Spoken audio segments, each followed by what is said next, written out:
আমি আজকে একেবারে মন থেকে সত্যি একটা কথা বলতেছি, সেটা হচ্ছে বাংলাদেশে কিন্তু এই বিএনপি সরকারের পতন অনিবার্য, অবধারিত, নিশ্চিতভাবে হবেই হবে। বিশ্বাস হয় না? আমি একেবারে মনে করেন যে প্রমাণ সহ দেখাচ্ছি আপনাকে, ওয়েট। যদি আমার কথা বিশ্বাস না হয় শেষ পর্যন্ত, তাহলে আমার কিছু বলে যেন। প্রথমে এই ভিডিওটা দেখেন। আমরা ভোট দিয়ে এমপি মন্ত্রী হয়, আমরার কথা কেউ কয় না। দুয়ালো কারার যারা মাজার বাঙ্গার কথা কয়। রাষ্ট্রযন্ত্র শ্রমিকদেরকে মাইনাস করে এই দেশে কোনো শান্তি শৃঙ্খলা ফিরে আনা যাবে না। কথা বলেন ঠিক না? এই ভিডিওটা দেখিয়ে আমি আসলে এটাই প্রমাণ করতে চাই যে বিএনপি সরকার পতন হবে এই কারণে, কারণ তারা যোগ্য লোককে যোগ্য স্থানে বসাচ্ছে না। তিনি আমাদের বাংলাদেশের একজন কুপরিচিত, এক নামে তাকে সবাই চেনে, ভণ্ড তাহেরি ইসলাম। এরকম দেশের কুখ্যাত একজন ভণ্ড, যে কিনা একেবারে মনে করেন যে প্রথম থেকেই ভণ্ডামি করে খেয়ে আসতেছে।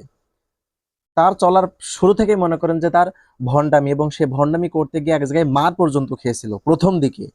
সে প্রথম থেকে সে ভণ্ডামি করে আসে একজন মানুষ, কি যোগ্য একজন ভণ্ড তাইলে আপনি চিন্তা করেন।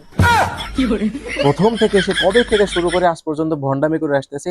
এরকম বিখ্যাত কুখ্যাত একজন ভণ্ড, যোগ্য ভণ্ড একজন, তাকে যদি যোগ্য স্থানে না বসানো হয়, তাহলে কি বিএনপি সরকার টিকবে?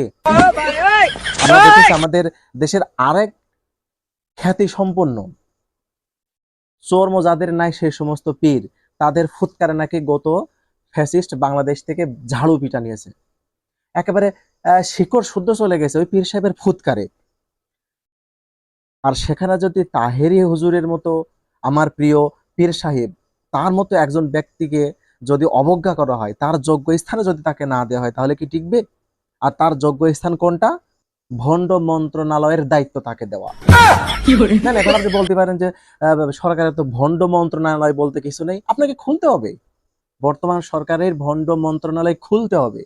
খুলে তাকে দরকার হয় তাহেরি হুজুরকে দায়িত্ব দিতে হবে। তারপরেও এই তাহেরি হুজুরের যোগ্য স্থান তাকে কিন্তু বসাতে হবে। তা না হলে কি হবে? এই সরকারের পতন অনিবার্য।